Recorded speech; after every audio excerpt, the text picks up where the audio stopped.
रात का समय है, आसमान काले मखमल की तरह फैला है और हवा में हल्की सी नमी है। समुद्र की लहरों की आवाज दूर से आ रही है और पेड़ों के बीच से हवा सरसराती हुई गुजर रही है। कल्पना कीजिए, आप एक अनजान जंगल में हैं, जहां चारों ओर सन्नाटा है। सिर्फ आपके कदमों की आहट और समय की सांसें सुनाई दे रही है। अचानक झाड़ियों के पीछे से टूटी हुई दीवारें, पत्थर के खंभे और अजीब सी लिपि में लिखे शब्द नजर आते हैं। आपके दिमाग में सवाल उमड़ते हैं, ये कौन सी दुनिया थी? यहाँ कौन लोग रहते थे? वे कहाँ चले गए? दोस्तों, अब देख रहे हैं 143 हिस्ट्री 2.0। हम हर हफ्ते लाते हैं ऐसी कहानियां जो आपको सिर्फ जानकारी नहीं बल्कि एक अनुभव देती हैं। अगर आप भी इतिहास और रहस्यों की इन गहराइयों में उतरना चाहते हैं तो चैनल को सब्सक्राइब करें, क्योंकि आपका एक क्लिक हमें और भी जबरदस्त कहानियां लाने की हिम्मत देता है। दुनिया के नक्शे पर ऐसी कितनी जगहें हैं जिनके नीचे समय ने अपनी कहानियां दफना दी हैं। जहाँ कभी इंसान हंसते थे, सपने देखते थे और अपनी दुनिया बनाते थे, वहाँ आज सिर्फ धूल, खंडहर और रहस्य बचे हैं। ये कहानियां हमारी सोच को चुनौती देती हैं। हम कौन थे, कहां से आए और कहां जा रहे हैं? तो चलिए शुरू करते हैं एक रहस्यमयी सफर। आज हम बात करेंगे दुनिया की 10 ऐसी खोई हुई सभ्यताओं की, जिनके खंडहर आज भी हमें उनकी भव्यता और रहस्यों की कहानी सुनाते हैं। Number 1, नानमाडोल, Micronesia. प्रशांत महासागर के बीच माइक्रोनेशिया के पोनहपाई द्वीप के पास एक ऐसी जगह है जो मानव इतिहास का सबसे बड़ा रहस्य मानी जाती है, नानमाडोल। इसे दुनिया की सबसे अजीब लॉस्ट सिटी कहा जाता है। लगभग 100 कृत्रिम टापुओं पर बना यह शहर समुद्र के बीचों बीच एक विशाल पत्थर की भूल भुलैया जैसा है। 12वीं से 17वीं सदी के बीच यह सौडेलर राजवंश की राजधानी था। अब जरा सोचिए, 1000 साल पहले बिना किसी क्रेन, बुलडोजर या आधुनिक तकनीक के लोगों ने हजारों टन वजन के बेसाल्ट पत्थरों को समुद्र के बीच कैसे पहुंचाया? ये पत्थर इतने विशाल हैं कि कुछ का वजन 50 टन तक है। इन्हें ढोकर लाना और समुद्र में टापू बनाना आज भी इंजीनियरों के लिए पहेली है। नानमाडोल में 100 से ज्यादा पत्थर की संरचनाएं हैं। मंदिर, घर, कब्रिस्तान और प्रशासनिक भवन, ये सभी पानी के चैनलों से घिरे हैं, जिनमें से होकर केवल नाव से एक द्वीप से दूसरे तक जाया जा सकता है। इसे पैसिफिक का वेनिस भी कहते हैं। लेकिन यहाँ सड़कें नहीं, सिर्फ ये पानी है। रात के समय जब लहरें इन पत्थरों से टकराती हैं, तो हवा में एक अजीब सी फुसफुसाहट गूंजती है, मानो कोई प्राचीन आत्मा अपनी कहानी सुना रही हो। स्थानीय लोग इस जगह को भूतों का शहर पढ़कर मानते हैं। उनकी मान्यताओं के अनुसार यहाँ रात में आत्माएं घूमती हैं और कोई भी बिना अनुमति यहाँ रुकने की हिम्मत नहीं करता। पुरातत्वविदों ने यहाँ कुछ ऐसे औजार और मूर्तियां पाई हैं जो साबित करती हैं कि यह सभ्यता न सिर्फ इंजीनियरिंग में बल्कि कला और संस्कृति में भी उन्नत थी। लेकिन सवाल यह है, इतनी शक्तिशाली सभ्यता अचानक गायब क्यों हो गई? क्या कोई प्राकृतिक आपदा थी या फिर आंतरिक युद्ध ने इसे नष्ट कर दिया? नंबर 2, गोनूर तेपे। मध्य एशिया के तुर्कमेनिस्तान में कराकुम रेगिस्तान की रेत के नीचे छिपा है गोनूर तेपे। ब्रॉन्ज युग की एक ऐसी सभ्यता जो मिस्र और मेसोपोटामिया के समकालीन थी। यह मार्गियाना सभ्यता का हिस्सा थी, जो 2200 से 1700 ईसा पूर्व के बीच फली फूली। पुरातत्वविदों को यहाँ विशाल ईंटों की दीवारें, जटिल जल प्रणालियां और मिट्टी की बनी अनोखी मूर्तियां मिली हैं। ये सभ्यता इतनी उन्नत थी कि उनके पास सड़कें, बाजार, मंदिर और यहाँ तक कि कब्रिस्तान भी थे, जहाँ लोग अपने सिर पर तांबे के मुकुट पहनकर दफनाए गए थे। गोनूर तेपे की सबसे हैरान करने वाली बात यह है कि यहाँ के लोग खेती, व्यापार और धातु विज्ञान में माहिर थे। उन्होंने कांस्य के औजार, गहने और हथियार बनाए। उनके मंदिरों में आग की वेदियां थी, जो सुझाव देती हैं कि यहाँ अग्नि पूजा होती थी। लेकिन फिर यह सभ्यता अचानक गायब हो गई। कुछ पुरातत्वविद मानते हैं कि एक भीषण सूखे ने इस क्षेत्र को बंजर कर दिया, जिसके कारण लोग यहाँ से पलायन कर गए। दूसरों का मानना है कि बाहरी आक्रमणों ने इसे नष्ट किया। आज गोनूर तेपे में सिर्फ रेत के तूफान और टूटे हुए खंभे बचे हैं। यहाँ के अर्डाशोगुजो क्षेत्र में मिले कब्रिस्तानों में मानव अवशेषों के साथ विचित्र वस्तुएं मिली हैं, जैसे तांबे के गहने, मिट्टी के बर्तन और यहाँ तक कि बलि के निशान। गोनूर तेपे हमें याद दिलाता है कि कितनी भी उन्नत सभ्यता क्यों न हो, प्रकृति और समय के सामने वह बेबस है। नंबर 3, थुले संस्कृति, आर्कटिक के बर्फीले इलाकों में जहां सूरज महीनों तक नहीं उगता, वहां कभी एक ऐसी सभ्यता बसी थी जिसे थुले संस्कृति कहा जाता है। ये लोग आज के इन्यूट्स के पूर्वज थे और 1000 से 1600 ईस्वी के बीच आर्कटिक के कठिन परिवेश में फले फूले। कल्पना कीजिए, -40 डिग्री की ठंड, बर्फीले तूफान, और फिर भी ये लोग बर्फ और हड्डियों से घर बनाकर, व्हेल का शिकार करके और समुद्र में नाव चलाकर जीवित रहे। थुले लोगों के पास अद्भुत समुद्री कौशल था। वे कायाक, छोटी नावें बनाते थे जो चमड़े और हड्डियों से बनी होती थी। उनके औजार जैसे हार्पून और चाकू व्हेल और सील की हड्डियों से बनाए जाते थे। उनकी सामाजिक व्यवस्था भी जटिल थी, जिसमें परिवार, समुदाय और धार्मिक अनुष्ठान शामिल थे। यहाँ तक कि उन्होंने इनुक्शुक नामक पत्थर की आकृतियां बनाई जो नेविगेशन और शिकार के लिए मार्गदर्शक का काम करती थी। लेकिन 1600 ईस्वी के बाद यह सभ्यता धीरे धीरे गायब हो गई। कुछ लोग मानते हैं कि जलवायु परिवर्तन के कारण शिकार के संसाधन कम हो गए, जिससे लोग दूसरी जगहों पर चले गए। दूसरों का कहना है कि यूरोपियनों के आगमन और बीमारियों ने इस संस्कृति को मिटा दिया। आज आर्कटिक के द्वीपों पर आपको थुले लोगों के अवशेष मिलते हैं, पत्थर की झोपड़ियां, हड्डियों के औजार और रहस्यमयी संरचनाएं। Number 4, Tiwanaku, Bolivia.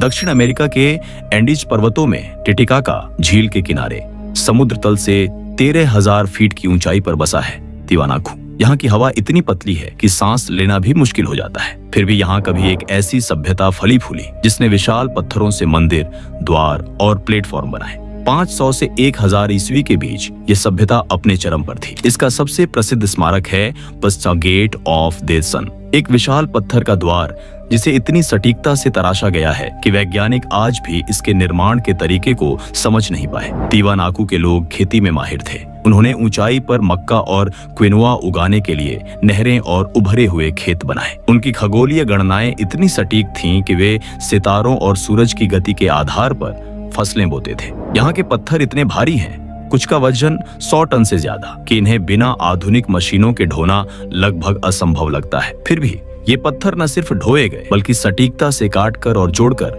विशाल संरचनाएं बनाई गईं। स्थानीय आइमारा लोग आज भी तिवानाकू को अजाकिय देवताओं का शहर मानते हैं। वे कहते हैं कि यहाँ के मंदिरों में कभी सूरज और चंद्रमा की पूजा होती थी। रात में जब बर्फीली हवाएं इन खंडहरों से होकर गुजरती है तो पत्थरों से एक सीटी जैसी आवाज निकलती है, मानो कोई प्राचीन प्रार्थना गूंज रही हो। तिवानाकू का रहस्य यह भी है कि यह सभ्यता क्यों गायब हो गई। कुछ लोग मानते हैं कि लंबे सूखे ने उनकी खेती को नष्ट कर दिया, जबकि अन्य कहते हैं कि सामाजिक अस्थिरता इसका कारण थी। आज ये खंडहर हमें याद दिलाते हैं कि इंसान कितना भी शक्तिशाली क्यों ना हो, प्रकृति के सामने वह बौना है। नंबर 5, नाप्ता प्लाया, मिस्र का सहारा। सहारा रेगिस्तान के बीच आधुनिक मिस्र की सीमा में एक ऐसी जगह है जो आज रेत का समंदर है, लेकिन हजारों साल पहले यह हरा भरा मैदान था। इसे कहते हैं नाप्ता प्लाया। 7000 से 3000 ईसा पूर्व के बीच यहाँ एक सभ्यता बसी थी, जिसे अफ्रीका का स्टोनहेंज भी कहा जाता है। यहाँ के लोग पत्थरों को गोलाकार पैटर्न में रखकर खगोलीय स्मारक बनाते थे जो सितारों और सूरज की गति को दर्शाते थे। नाप्ता प्लाया के अवशेषों में पत्थर के घेरे, कृत्रिम टीले और जलाशय मिले हैं। ये लोग मवेशी पालते थे, खेती करते थे और यहाँ तक कि मिट्टी के बर्तनों में जटिल डिजाइन बनाते थे। पुरातत्वविदों को यहाँ ऐसी संरचनाएं मिली हैं जो सुझाव देती हैं कि ये लोग सूरज और सितारों की पूजा करते थे। पास की गुफाओं में मिली पेंटिंग्स में झीलें, मछलियां और हरे भरे दृश्य दिखते हैं, जो साबित करते हैं कि सहारा कभी जंगल और नदियों से भरा था। लेकिन जैसे जैसे जलवायु बदली, बारिश कम हो गई और सहारा रेगिस्तान में तब्दील हो गया। इस सभ्यता के लोग धीरे धीरे गायब हो गए। कुछ लोग मानते हैं कि ये लोग दक्षिण की ओर पलायन कर गए और बाद में मिस्र की सभ्यता का हिस्सा बने। नाप्ता प्लाया के पत्थर आज भी रेत में खड़े हैं, मानो सितारों से बात कर रहे हो। नंबर 6, हटुसा, तुर्की। आधुनिक तुर्की के मध्य में ऊंची पहाड़ियों के बीच बिखरे हैं हटुसा के खंडहर, हित्ती साम्राज्य की प्राचीन राजधानी। 1600 से 1200 ईसा पूर्व के बीच यह शहर मिस्र के फराओं और बेबीलोन के राजाओं के लिए एक मजबूत प्रतिद्वंद्वी था। यहाँ विशाल पत्थर के गेट, शेर की मूर्तियां और 70 मीटर लंबी सुरंगें आज भी मौजूद हैं। हटुसा की सबसे खास बात है इसकी हित्ती लिपि, मिट्टी की तख्तियों पर लिखी गई कहानियां, जो आज भी पुरातत्वविदों को हैरान करती हैं। हटुसा में विशाल मंदिर, राजमहल और किलेबंदी थी। यहाँ के लोग युद्ध, व्यापार और कला में माहिर थे। उनके मंदिरों में हजारों मूर्तियां थीं, जिनमें से कई रहस्यमयी तरीके से गायब हो गईं। पास ही याजिलिकाया नामक एक चट्टानी मंदिर है, जहां पत्थरों पर देवताओं की कतारें उकेरी गई हैं। इन मूर्तियों की गिनती और उनके अर्थ आज भी वैज्ञानिकों के लिए एक पहेली है। लेकिन इतना शक्तिशाली साम्राज्य अचानक क्यों ढह गया? कुछ लोग कहते हैं कि बाहरी आक्रमणों ने इसे नष्ट किया, जबकि अन्य मानते हैं कि आंतरिक राजनीतिक अस्थिरता इसका कारण थी। नंबर 7, काहोकिया। अमेरिका के इलिनॉय राज्य में मिसिसिपी नदी के किनारे एक ऐसी सभ्यता के अवशेष हैं जिसे काहोकिया कहा जाता है। 1050 से 1350 ईस्वी के बीच यह उत्तर अमेरिका की सबसे बड़ी प्री कोलंबियन बस्ती थी। यहाँ 15,000 से 20,000 लोग रहते थे जो मिट्टी के विशाल टीले बनाते थे। सबसे बड़ा टीला मॉन्क्स माउंड 30 मीटर से ज्यादा ऊंचा है और इसका आधार मिस्र के पिरामिडों से भी बड़ा है। काहोकिया के लोग खेती, व्यापार और धार्मिक अनुष्ठानों में माहिर थे। उन्होंने मक्का, सूरजमुखी और कद्दू उगाए। उनके पास एक जटिल सामाजिक व्यवस्था थी जिसमें पुजारी, व्यापारी और कारीगर शामिल थे। पास ही वुडहेंज नामक एक लकड़ी का वृत्त मिला है जो सूरज की गति को ट्रैक करने के लिए बनाया गया था। लेकिन 14वीं सदी के बाद यह सभ्यता गायब हो गई। क्या सूखा, युद्ध या महामारी इसका कारण थी? कोई नहीं जानता। रात में जब हवा इन टीलों के ऊपर से गुजरती है तो लगता है जैसे प्राचीन कदमों की आहट अभी भी गूंज रही हो। Number 8, नाबाटेन्स Petra. जॉर्डन के लाल पत्थर के पहाड़ों में छिपा है पेट्रा, नाबाटेन सभ्यता की राजधानी। जब आप संकरे सीका दर्रे से होकर अंदर जाते हैं तो सामने आता है अल खजनेहो, एक विशाल मंदिर जो पूरी तरह चट्टानों को काटकर बनाया गया है। 200 ईसा पूर्व से 200 ईस्वी तक नाबाटेन्स ने रेगिस्तान को अपना घर बनाया। वे पानी के संरक्षण में माहिर थे। गुप्त जलाशय, नहरें और बांध बनाकर उन्होंने रेगिस्तान में जीवन संभव किया। नाबाटेन्स अरब, मिस्र और रोम के बीच व्यापार करते थे। उनके कारवां मसाले, रेशम और कीमती पत्थर लाते थे। उनकी कला और वास्तुकला इतनी उन्नत थी कि आज भी पेट्रा की इमारतें देखकर लोग दंग रह जाते हैं। लेकिन रोमन साम्राज्य के उदय के बाद यह सभ्यता धीरे धीरे गायब हो गई। कुछ लोग कहते हैं कि व्यापार मार्गों के बदलने से उनकी अर्थव्यवस्था ढह गई। रात में जब पेट्रा में मोमबत्तियां जलती हैं तो लाल पत्थरों पर परछाइयां नाचती हैं, मानो नाबाटेन्स की आत्माएं अभी भी वहां घूम रही हो। पास ही लिटिल पेट्रा में मिले चित्र और नक्काशियां साबित करती हैं कि यह सभ्यता कला में कितनी समृद्ध थी। पेट्रा आज भी हमें सिखाता है कि इंसान कितने भी मुश्किल हालात में क्यों न हो, वह सुंदरता और जीवन रच सकता है। नंबर 9, मिनोअन सभ्यता, क्रेट द्वीप, ग्रीस। यूरोप की पहली उन्नत सभ्यता मिनोअन सभ्यता क्रेट द्वीप पर 2000 से 1450 ईसा पूर्व के बीच फली फूली।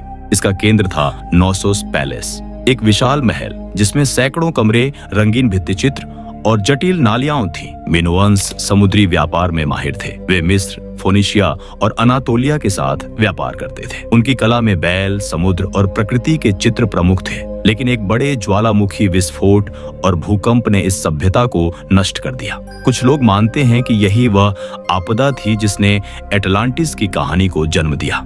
आज नोसोस के खंडहरों में टूटे हुए स्तंभ और रंगीन दीवारें बची हैं। जब आप वहां चलते हैं तो हवा में समुद्र के नमक और प्राचीन रंगों की गंध महसूस होती है, मानो इतिहास अभी भी जीवित हो। नंबर 10, एटलांटिस, मिथक या हकीकत। सबसे मशहूर खोई हुई सभ्यता है एटलांटिस। ग्रीक दार्शनिक प्लेटो ने 2400 साल पहले इसका जिक्र किया था। एक ऐसा द्वीप जो तकनीक, ज्ञान और धन में इतना उन्नत था कि वह अपने समय का सबसे शक्तिशाली समाज था। लेकिन एक ही दिन में यह समुद्र की लहरों में डूब गया। कोई कहता है कि यह सिर्फ एक कहानी थी जिसे प्लेटो ने नैतिकता सिखाने के लिए गढ़ा, लेकिन कई लोग मानते हैं कि यह सचमुच में था। वैज्ञानिक और खोजी अटलांटिक महासागर, भूमध्य सागर और यहाँ तक कि अंटार्कटिका में इसके निशान खोजते हैं। बिमिनी रोडर, बहामाज के पास पानी के नीचे पत्थरों का एक रास्ता को कुछ लोग एटलांटिस का सबूत मानते हैं। दूसरों का कहना है कि मिनोअन सभ्यता का विनाश ही एटलांटिस की कहानी का आधार है। कल्पना कीजिए, समुद्र की गहराइयों में एक शहर जहां संगमरमर के मंदिर, सुनहरी मूर्तियां और ऐसी मशीनें थीं जिन्हें हम आज भी नहीं समझ सकते। भले ही एटलांटिस एक मिथक हो, ये हमें इंसानी कल्पना और अतीत के रहस्यों की गहराई में ले जाता है। ये सवाल उठाता है, क्या हमने कोई ऐसा ज्ञान खो दिया जो हमें फिर से खोजना होगा? दोस्तों, ये थी दुनिया की 10 खोई हुई सभ्यताएं। हर सभ्यता की अपनी कहानी है, अपनी भव्यता है और अपना रहस्य है। ये खंडहर हमें बताते हैं कि इंसान ने कितनी अद्भुत दुनियाएं बनाई थीं और समय ने उन्हें कैसे निगल लिया। अगर आपको यह सफर पसंद आया तो वीडियो को लाइक करें, चैनल को सब्सक्राइब करें और कमेंट में बताइए कि इनमें से कौन सी सभ्यता आपको सबसे ज्यादा रहस्यमयी लगी। आपका हर लाइक, कमेंट और सब्सक्रिप्शन हमें और भी शानदार, प्रेरणादायक और रहस्यमयी कहानियां लाने की ताकत देता है। तो फिर मिलते हैं अगले एपिसोड में एक और रोमांचक सफर के साथ। तब तक इतिहास की गहराइयों में खोते रहिए और अपने आसपास की दुनिया को समझने की कोशिश करते रहिए। 143 हिस्ट्री 2.0 की ओर से अलविदा।